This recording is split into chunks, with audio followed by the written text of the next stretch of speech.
Annyeong, it's Mikey here, and today we're coming to you with another Hall Effect Switch, which I'm so sorry guys, it took so long for me to do this, but it's the Gateron Orchids. And I know that everyone really wanted me to try this out. Well, I had a few people that actually asked me about this one. I do have it, I actually got it quite a while ago. I just haven't had time to work on it. So let's see how this is, see the information, see how it stands up, and of course put it into that spreadsheet so you guys can really get an idea of where this lands up and see if this is something for you. So please make sure to like and subscribe, and let's get right into it. So first, let's start off by taking a look and unboxing the Gateron Palm Orchids. So these are going to be a full palm switch, which from my experience from like TTC, it has an interesting poppy sound, but let's see if this one also has that kind of sound. And overall, I'm really curious how this is going to be compared to like all the other Gaterons I've tried. I know this is released quite a bit ago, but let's take a look and do a sound test and hear how it's like.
Now this is the Orchid for you guys, and I think overall this is a nice, like, clean sounding switch. Still has a little bit of that scratchy thing, which I think all Gateron switches have pretty much.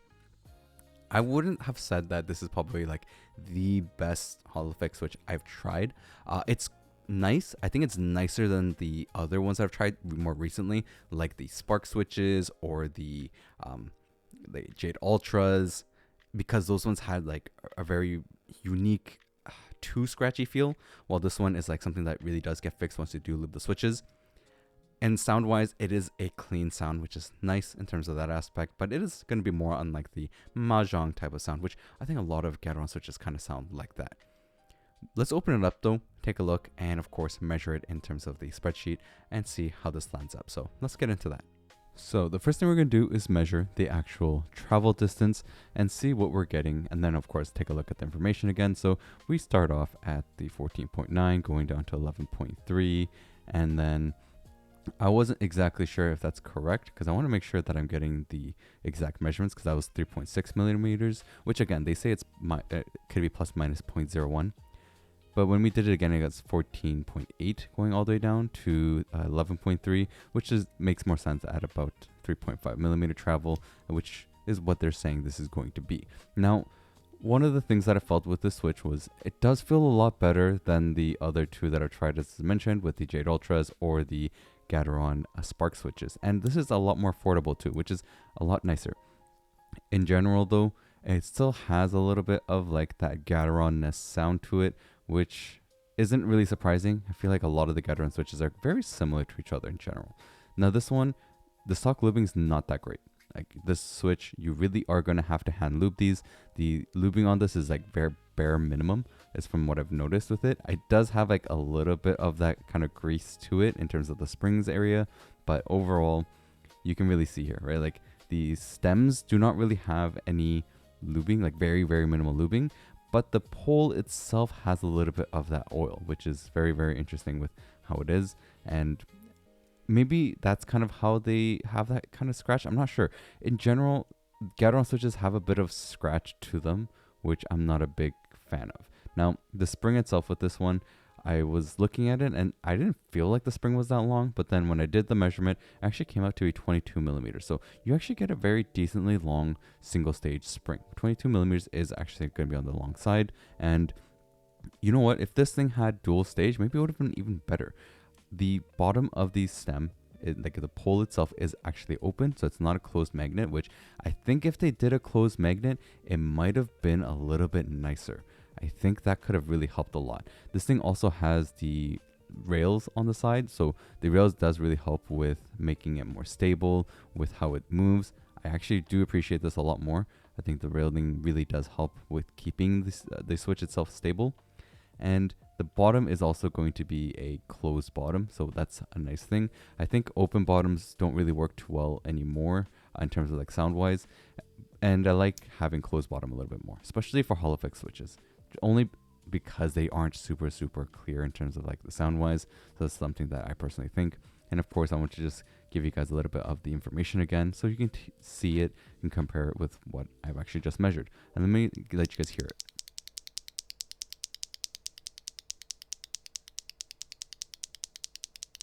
So I don't know if you guys could really fully hear it. I could kind of hear it right there as well. Is the fact that the switch has in stock area like the scratch noise, and you could have heard a bit of that scratching and a little bit of that rattle noise that comes with the switch as well. Now the decibel test. So we're going to do a decibel test to see how loud they are, and that way, you know, we can kind of figure out this is the loudness that you would want. This distance is going to be very similar to like your distance from the keyboard on the desk to you sitting, if you sit like right up.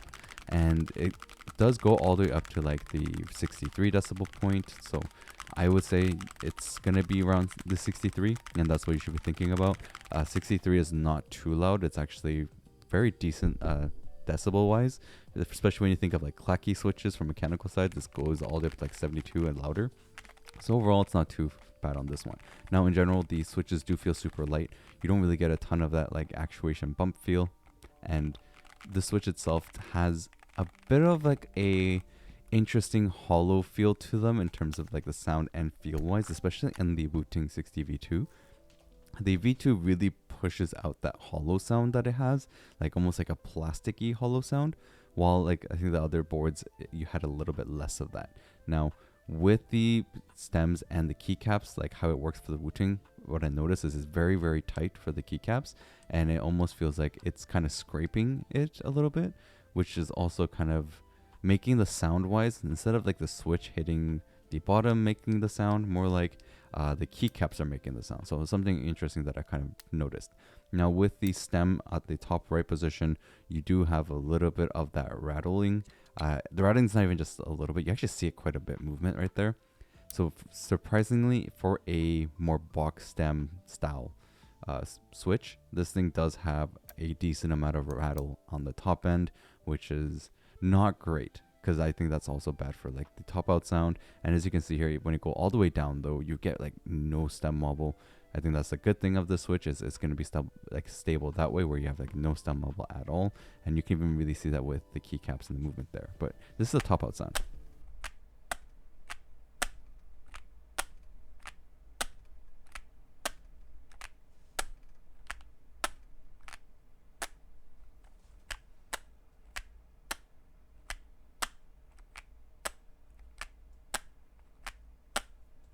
So it does have the typical top out sound that Gateron switches have, which I'm a very big non-fan of. I think they really should have put some more work into doing that. I mean, the Jade Ultras really fixed that a lot, I think.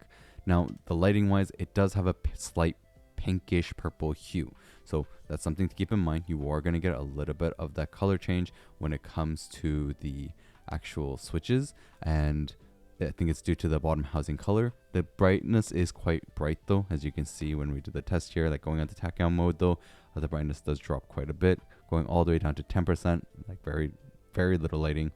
And then when you go to 50%, it shows a little bit more. And then 70%, which is the tachyon mode, is actually where it's going to be a little bit better, but still not super bright compared to like the other switches. And then 100% is like very, very good.